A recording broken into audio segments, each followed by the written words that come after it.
আহ আল্লাহ তাআলা এই প্রচন্ড গরমের মাঝে যেই সময় আমাদের দেশে সাধারণত ওয়াজ হয় না গো মাওলা, এই গরমের মাঝে আমার কলিজার টুকরা যুবকেরা, আমার মুরব্বী বাবারা, পর্দার আড়ালের মায়েরা বোনেরা সবাই মিল্লা কেমনে বইয়া রইছে গো আল্লাহ, তোমার দরবারে আমরা ভিক্ষা চাই। আমাদের জীবনের গুনাহগুলো তুমি মাফ করে দাও আল্লাহ। এই জীবনে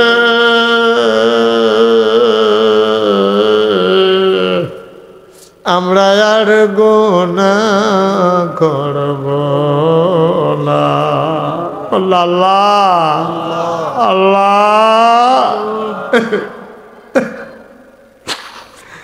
এই জীবনে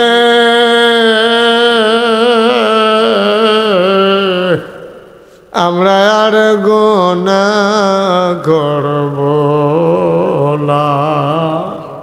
হাতের গুনাহ মাফ চাই, পায়ের গুনাহ মাফ চাই, চোখের গুনাহ মাফ চাই, মুখের গুনাহ মাফ চাই,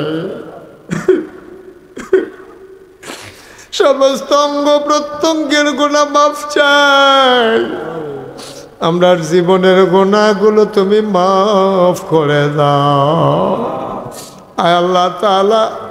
আমরা যারা হাত বাড়াইলাম, আমাদের কারো আব্বা নাই, কারো আম্মা নাই। এই কত মুরব্বীরা সরকার বংশের, কত মুরব্বীরা মাটির নিচে ঘুমায় রে। সরকার বংশের ছাড়াও এই এলাকার মাটির নিচে কত মানুষ ঘুমায়। আল্লাহ তাদের গুনাহ মাফ হইছে নি আয় আল্লাহ। যারা মাটির নিচে ঘুমায় তাদের কবর গুলারে তুমি মাওলা জান্নাতের টুকরা বানাইয়া দাও আল্লাহ। যার যত অভাব আছে দূর করে দাও, যার যত পেরেশানি আছে উদ্ধার করে নাও, যারা ঋণগ্রস্ত ঋণ মুক্ত বানাইয়া দাও, যারা অসুস্থ শিফায়ে কামেলা নসিব করে দাও আল্লাহ। আমাদের সবাইকে ওলি বানাইয়া দাও আল্লাহ। ৭০,০০০ লোমকূপের গোড়ায় গোড়ায় তোমার নামের জিকির জারি করে দাও। আমার কলজার টুকরা যুবকটির আমি কত বুঝাইয়া বুঝাইয়া কইছি আল্লাহ, তান দিয়ে তো একদিন পরিবার সাজাইব, সমাজ সাজাইব, দেশ সাজাইব। আমার কলজার টুকরা গুলারে তুমি মাওলা দিনের খাদেম হিসাবে কবুল করো আয় আল্লাহ তাআলা। সবাইকে তোমার কুদরতিয়াতে সফর্দ করে দিলাম। বিশেষ করে বিদেশে যারা পড়ে আছে, সহি সালামতে বিদেশি জিন্দেগি করাইও। যারা আল্লাহ বেকার আছে চাকরির ব্যবস্থা করে দাও আয় আল্লাহ। ফিলিস্তিনের মুসলমানদেরকে তুমি হেফাজত করো আল্লাহ। তুমি আর মার খাওয়াইও না আল্লাহ।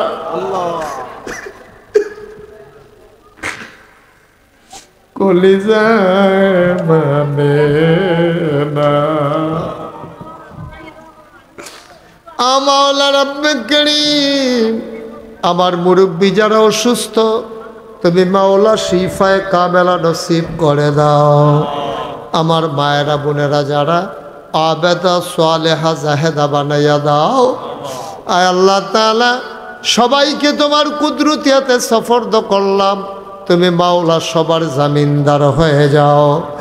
টাকা দিল, পয়সা দিল, বুদ্ধি দিল, পরামর্শ দিল, মাহফিল যে যেমন করে সাজাইল, কিয়ামতের দিনে মুসিবতের সময় আজকের মোনাজাতকে সবার জন্য নাজাতের উসিলা বানাইয়া দিও ইয়া রাব্বাল আলামিন। আমি আসি আর না আসি, আমি থাকি আর না থাকি, এই মাহফিলদারে কিয়ামত পর্যন্ত উপযুক্ত খাদেম দিয়া তুমি কায়েম আর দায়েম রেখে দিও। রব্বানা ফাগফির লানা যুনুবানা ওয়া কাফির আন্না সাইয়্যাতিনা ওয়া তাওয়াফানা মাল আবরার। আমিন আমিন আমিন ইয়া রাব্বাল আলামিন। হায়াত যেদিন শেষ হয়ে যাবে, রুহু যেদিন গলার মাঝামাঝি আটকে যাবে, ওই কঠিন মুসিবতের সময় তুমি রাজি থেকে তোমার হাবিবকে রাজি রেখে আমাদের কণ্ঠে ওই মধুর কলেমা তুমি জারি করে দিও, লা ইলাহা ইল্লাল্লাহু মুহাম্মাদুর রাসূলুল্লাহ সাল্লাল্লাহু আলাইহি ওয়াসাল্লাম। আসসালামু আলাইকুম ওয়া রাহমাতুল্লাহ।